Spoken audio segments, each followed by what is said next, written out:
Hey guys, Johnny Antonucci. Welcome to Neighborhood Picks. Like and subscribe, share this with your friends, and be a part of the community. It's growing. We're coming up on 200, our first 200 subscribers. We got our weekly Pick'ems giveaway every week, and it's been going really well. Now, with the NFL this year, well, with the NFL today, we get a lot of bad news. We got a lot of shit going on in all the major sports. I'm not even going to say the buzzwords because I don't want flags or warnings. But we got a lot of shit. We got a lot of garbage going on. So what did I do? I tried to simplify things. I woke up this morning and I said to myself, okay, who's out? Odell Beckham's out, Mayfield's out, Stefanski's out. You got players out. You got whole teams wiped out. So I said, okay, well, what are some questions that I would have for myself? What are some questions I actually give a shit about and that people might give a shit about? Because I got a pretty decent instinct, pulse on things. And I came up with a few. I'm here. I'm here for you. I saved the day. Don't mention it. So I got a few questions, and it's all based off the first question. I came up with a list of about 7 to 10 questions. I'm going to rapid fire them and then get into what we're doing off question number one, and it'll all weave in. All right, top questions I have today, December 15th. What's the playoff bracket look like on each side? With everything so unclear with day to day, I'd like to take a nice look at the playoff bracket on each side today because we only have 4 weeks left. 14 is over. We got 15, 16, 17, and 18. We got 4 weeks left, and we got an extended season, 17 games, and an extended team for each playoffs. It used to always be 6. Now 7 teams get in, and the more teams you put in, the more it becomes a tournament to get to the Super Bowl. It's like in the old days in baseball, you had this team won the pennant, that team won the pennant, World Series. Then you had a couple now you got the wild cards. Now it's like a tournament to get to the World Series. They're opening it up. See the evolution of sport. NBA, they went from 8 teams to 10 teams. Football, they expanded a game. Now we got 7 teams in the Super Bowl tournament. So now that we have exactly a month left, it's getting really interesting. So what are my top questions? Well, is Tom Brady getting better? Is this guy at 44 going to be the MVP of the league this year? Probably. Is Herbert the best of the bunch of the young quarterbacks? Is Herbert the best of the young bunch? We'll get to all this. I'm rapid firing these, then we'll start. What the hell is going on with Antonio Brown? Part B and C to that question, what's going on with Tony Pollard? Fantasy football implications. Pollard is a nice back to put in. Plantar fascia tear on a run where he didn't get touched. What's going on with him? What's going on with Kareem Hunt? Looks like he had another setback. A lot of guys use him. Fantasy football waiver wires are getting thin. What's going on with Hunt? Does losing Deandre Hopkins kill Arizona's title hopes? The Arizona Cardinals suffered a huge blow today. DeAndre Hopkins, known as the best receiver over the past 5 years in the NFL, has been ruled out for the season. They're trying to get a second opinion on his knee, but that never looks good. Second opinion. If you can't play, you can't play, and he looks like he's in trouble. Does that hurt the Cardinals coming off a loss to the Rams the other night? Is Kansas City finally getting their mojo back? A lot of people jumped off the Kansas City Chiefs wagon. Are they getting their mojo back? I don't know. We'll see when we look over everything. And is it time we finally give Cooper Kupp the championship belt as the best receiver in the NFL? I mean, when are we going to give this guy the belt? Cooper Kupp's got 113 catches, 1,500 yards. We got 4 weeks left, guys. 113 catches, 489 yards, 12 touchdowns.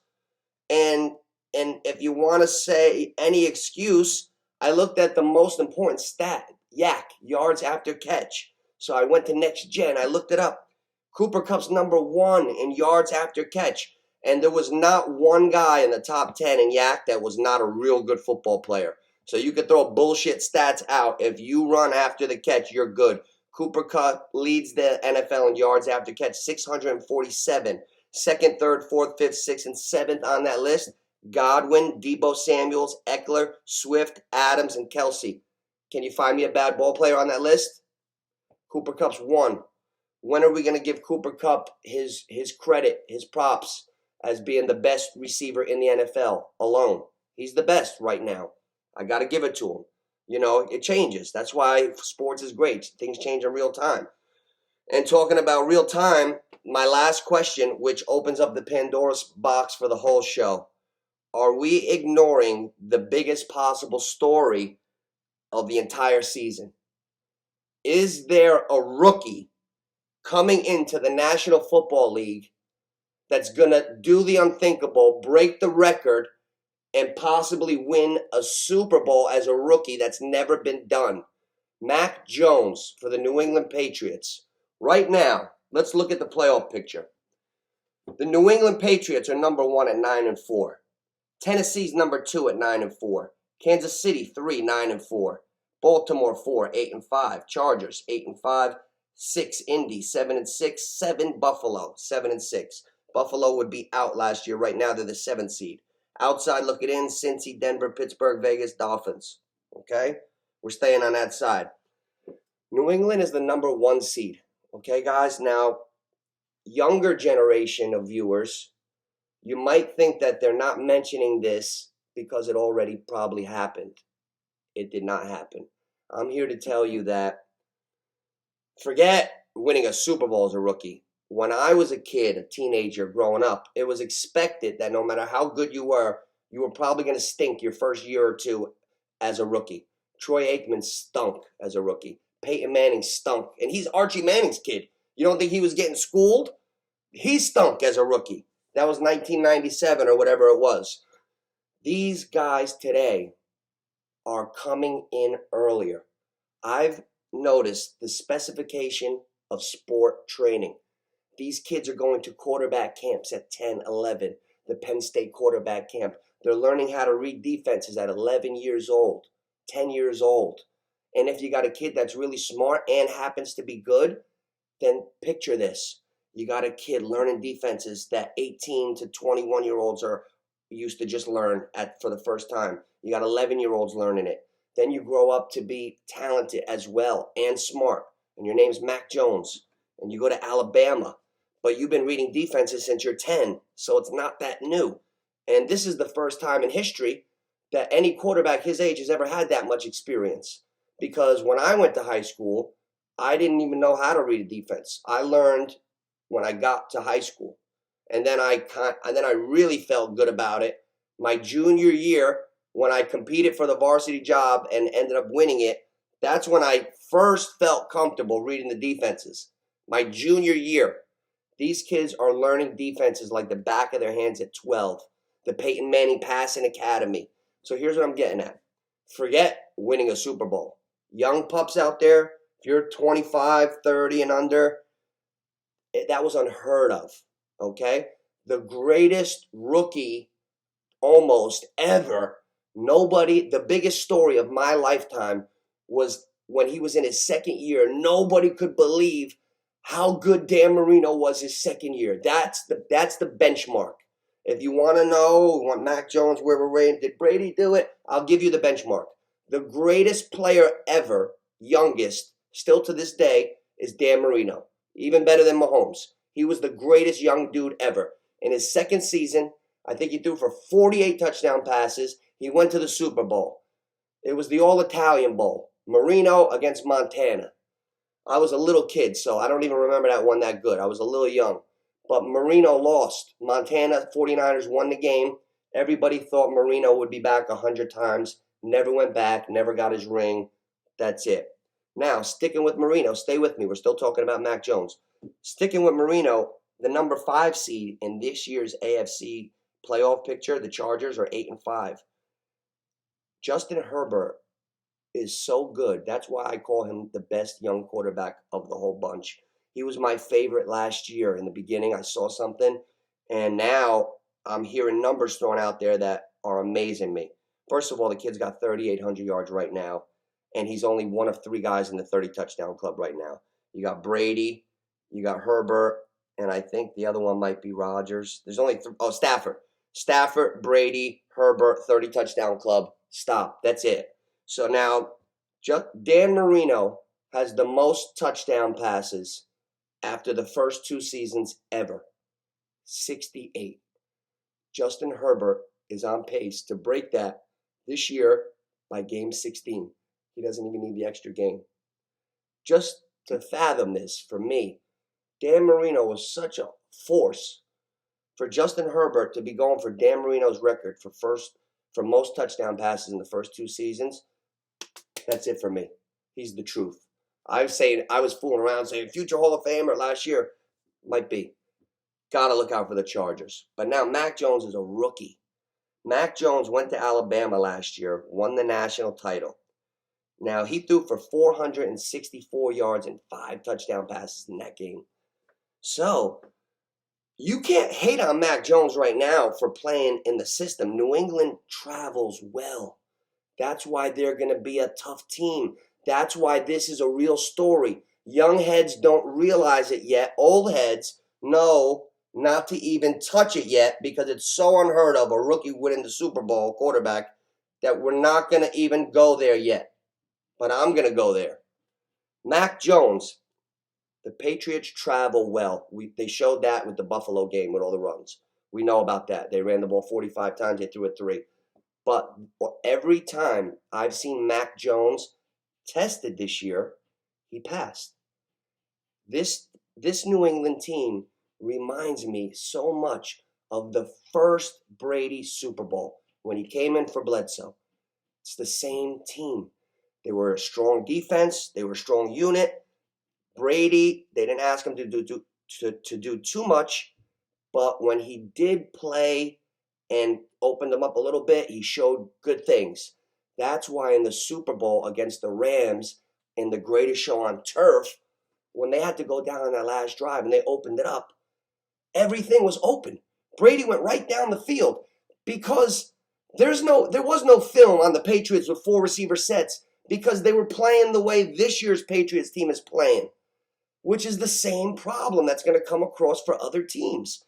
Do you guys think New England, they're going to stay compact? But if Belichick has faith in Mac Jones, like I'm having faith in Mac Jones, who's to say he's not really ready right now? And if they run into the game in the playoffs where they have to open him up with the pass, teams are really going to be screwed if he's ready. I've already seen him hitting 2nd and 3rd reads. This kid is ready right now, it seems, ahead of the curve of anybody in history. So, if New England gets to the playoffs with their run-dominant defensive team, strong specials, and they can open it up a little bit, not if they have to, even if they want to. If they ever show that, they'll win the Super Bowl. And then you'll have the first rookie quarterback to ever win the Super Bowl, and that'll be the new record. That's a record. That's one of the biggest records in sports. So we need to be on watch for that right now. Tennessee, my question with them is, they're the number 2 seed in the conference. What's going on with them? They're 9-4. They didn't lose any ground. They've been winning. So if Henry does make it back, they have a shot. They got a legitimate shot. It's all going to be about Henry coming back. And Kansas City, they're 9-4. And here's what I notice. Spags, the defensive coordinator. I mean, we all know about the offense and how they've had some missteps now and they're coming back. But the defensive coordinator for Kansas City, Spagnuolo, when he was the DC of the Giants when they had their Super Bowl run, they stunk in the beginning of the year. They gave up 43 and 49 in their first 2 games under Spagnuolo for the Giants in their Super Bowl run in 2011. Then they settled in. Then they became the best defense at the end. I'm seeing the same trend with Spagnuolo's defense on Kansas City. They're coming around lately. They were very bad early, and they've allowed 12 points per game over their last 6. So whatever it is about the Spagnuolo defense, it takes a little while to catch on. Health. The Kansas City defense is here. They've shown up. So if they can play complementary football, which is really the recipe to win, it's not about how nice you can look. Kansas City could be back, and that's for great matchups. So we got New England, Tennessee, the Henry question, Kansas City. These are great questions. Baltimore's 8-5 right now. They're in the 4th seed. Lamar's banged up. He's got that ankle issue. Lamar is a hybrid. Me personally, I would sit Lamar out. I would sit him out. Whatever happens, happens this week. I mean, okay, Pittsburgh's 6-6. Cincinnati's 7-6. Baltimore's 8-5. Even if they lose, they still control their own destiny. Let Lamar sit. He's got 13 interceptions. He's playing hurt. Give him a rest. It might go a long way. That's what I would do with Baltimore right now. The Chargers are 8-5 in the number 5 seed. I just told you about Herbert. 3,800 yards, 30 touchdown club, and he's going for Marino's record, 68 touchdown passes in his first 2 years. That's unheard of. We know the Chargers can always be dangerous on Herbert's arm and Austin Eckler touchdown machine. They're going to be dangerous. They're always a threat. Indy, who I hate, who's ugly, just won't go away because Jonathan Taylor's got 1,348 rushing yards. It's like having Barry Sanders, but not as good. But I'll tell you what, Taylor's really, really good. 1,348. I mean, we're going to find out a lot about Indy in the next 3 weeks. They're hanging out to the number 6 seed. They're 7-6. They got the Patriots, the Cardinals, and Vegas. I'll revisit Indy in 3 weeks. I don't like them, but they won't go away. So Indy's one of them teams. If anybody from those bottom teams, now Buffalo's got the 7th seed. I'll tell you about Buffalo. High-powered quarterback. Josh Allen's tremendous. No running game. Got to play defense. Not sure about them. 7-6 is a head-scratcher because everybody thought they'd be the number 1 seed right now, and we figured maybe New England would be in that 7th seed. So that's basically a role reversal. So we're looking at Buffalo. I'm looking at Buffalo to make it in. If anybody's going to fall out, it should be Indy. Then you got Cincy, Denver, Pitt, Las Vegas, and Miami hanging around at 7-6, 6-6, or 6-7. So what are we going to do there? Cincinnati, everybody loves to love. We love to love Cincinnati. I love Cincinnati. But Burrow does quietly lead the league in interceptions. He's got 14 interceptions. And Jamar Chase leads the league in drops. Too many young mistakes. So although they wow you, like when they blow out Baltimore, you see it. When you see T. Higgins make a Terrell Owens move, you see it. But I'd rather rely on maybe some late Big Ben magic, or Denver with that tough running game with Williams and Gordon and Fangio in the defense. You never know. Vegas, we'll see. Miami's hot. They were like 1-6. They're 6-7. So we'll see. But that's basically the AFC. The story coming out of the AFC is, can a rookie lead his team to win the Super Bowl? And here's what you're gonna hear already. Oh, well, he didn't do it. It's a system. Whoa, the name of the game is to win.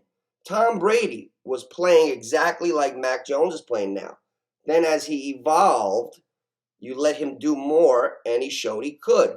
Russell Wilson, when they won the Super Bowl, it wasn't let Russ cook. Since Russ has been cooking, Russ has been hit and sacked and losing. When they won their Super Bowl, it was the New England Patriots right now game. Run, defense strong, and they had a good, young, smart quarterback that seemed to get it. Sometimes that's all you need. Dial it back. Simplicity of character is the direct result of profound thought. I've had that quote in my room for over 25 years. Even the smartest guys will tell you, you got to keep it simple. Keeping it simple. Let's go to the NFC. Number 1, Green Bay, 10-3. Number 2, Tampa Bay, 10-3. Number 3, Cardinals, 10-3, just lost Hopkins. Number 4, Dallas. Number 5, the Rams. Cut it. Those are my 5 top teams in the NFC, to me, that have a shot at the Super Bowl. San Francisco and Washington are 6-7 to me. They're like Scott and Beans teams. Then you got on the outside, look at it, Minnesota, Philly, Atlanta, New Orleans. To me, all those teams are shit. Maybe I'm off, but I think they're shit. So let's talk about the top 5 and then get the hell out of here. Green Bay's 10-3. You got Aaron Rodgers. He looks like he's been in a forest. He's playing his ass off. You can never count out Green Bay with Aaron Rodgers. He's the MVP. He's always going to be. They're right there every year. They're 10-3 again. When the Giants beat Aaron Rodgers in 2011, they were 15-1 that year. Like, Aaron Rodgers is a winner. You don't usually see down years with Aaron Rodgers. That's why he's the best of the best, coming off an MVP season. So they're the 1 seed. The 2 seed happens to be the current MVP. Tom Brady, he's got the Bucs at 10-3 with no Antonio Brown. Gronkowski missed half the year. Tom Brady is number 1 in total QBR. He's got he leads the league. He's over 4,000 passing yards already. He's got 4 games left. He's only played 13 games. He's got 4,100 yards and 36 touchdowns. He's playing the best ball he's ever played in his life. Tampa Bay's got to be the favorite. I don't care what seed they are. They're the defending champs, and they seem to have kept that focused. And what I've noticed that he never used to be, they've molded Leonard Fournette into a dual threat back. Leonard Fournette was a rough, violent runner at LSU. That's it. He never used to catch passes at Jacksonville. They labeled him. Since he's got to Tampa Bay, an open-minded Tom Brady, that's why he's a winner and a leader. I've noticed they've slowly molded Fournette into a pass-catching back and a running back. That's why you're not seeing Giovanni Bernard all year. Not even Ronald Jones. I've seen Fournette go through his growing pains. I've seen Fournette run swing routes and drop the ball. I've seen Fournette drop a screen, deflect it, interception, goes on Brady as an interception. But I've seen Fournette catching more balls than ever, running routes, and being a dual threat. And when you get a violent runner like that in space, it's such a smart move. So Tampa Bay, if they get Antonio Brown, now we're wondering what's going on with Antonio Brown. I have to address this right now in the middle of the playoff evaluation. Everybody who's got fantasy out there, we all got Antonio Brown. Whoever's got Antonio Brown on your bench, I'm talking to you. I got to buy. My first game is week 16. Antonio Brown's scheduled to come back week 16. Do you trust Antonio Brown to blind faith stardom? Or do you make it work with 2 other guys? Right now I got Renfro, and I just found out that Hopkins is out for the year. I got Kirk. Right now I'm going Renfro and Kirk. I don't know if I trust Brown. Leading me to the number 3 seed. What a blow. What a blow. First, let's give Brady to Godwin the connection respect. Connection respect of the year. I saw Godwin passing Mike Evans 2 seasons ago. Forget Antonio. I saw Godwin morphing into the 1. It was always Evans. People like to tell me, well, he was, or they act like it. No. Sometimes guys are 1, and the other guy morphs into it. Amari Cooper was the 1. CeeDee Lamb is morphing into it. So, like I said, Tampa Bay, Godwin, I saw him morphing into the 1 2 years ago. Now we bring this whole mix in. We know how dangerous Antonio is. Antonio Brown, I'm going to lose a bet that makes me sick. I still might not lose it. I bet Antonio Brown to have over 700 yards for the season. He played a handful of games. He's at 470. He hasn't played in 2 months. Goes to show you how productive he is.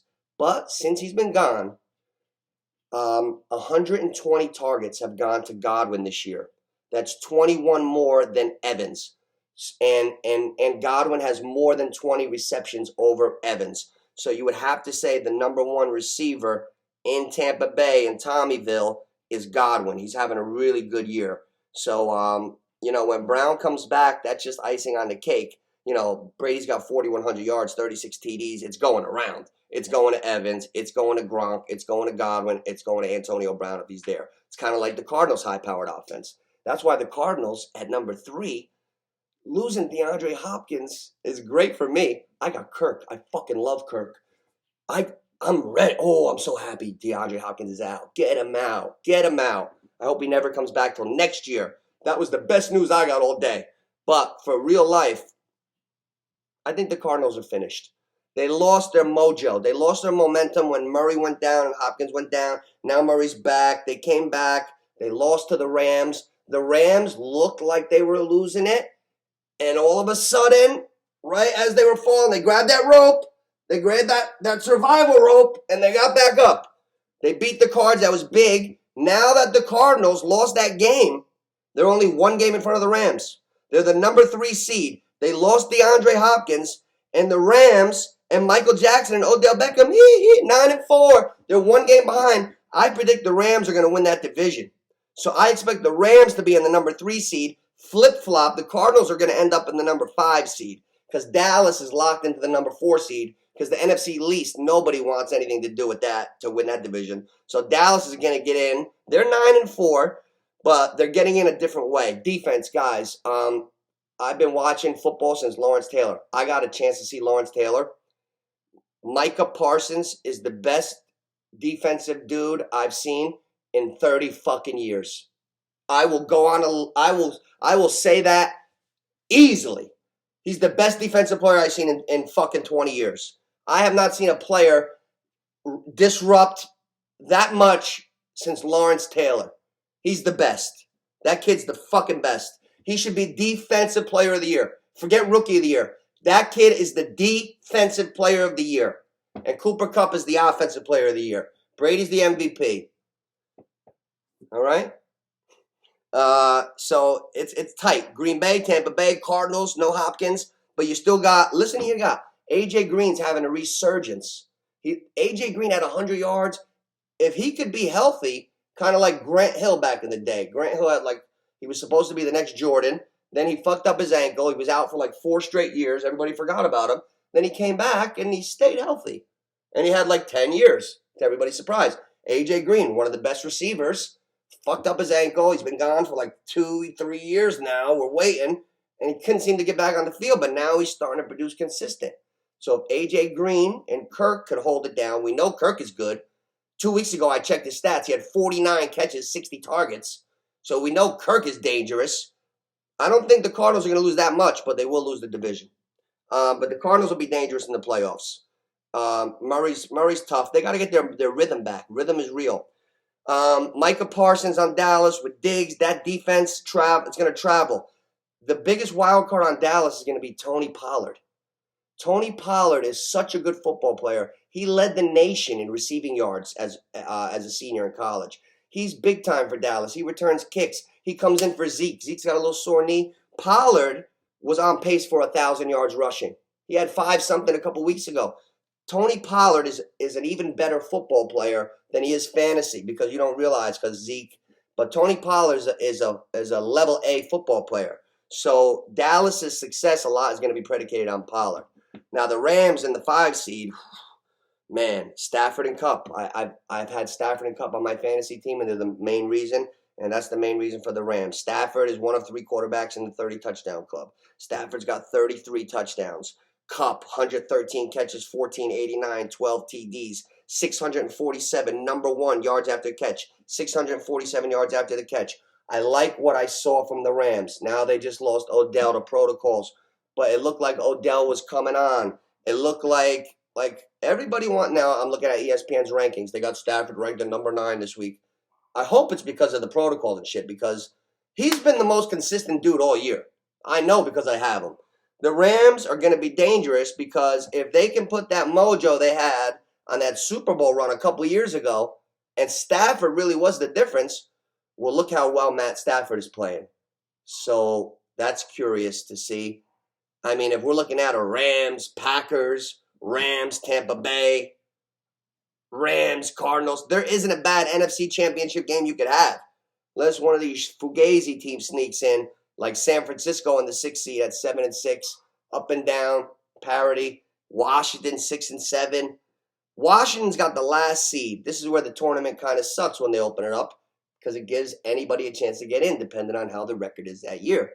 Washington is 6-7, right? But then on the outside looking in, you got Minnesota 6-7, Philly 6-7, Atlanta 6-7, New Orleans 6-7, Carolina 5-8, Seattle 5-8. So you got 1, 2, 3, 4, 5, 6 teams on the outside looking in.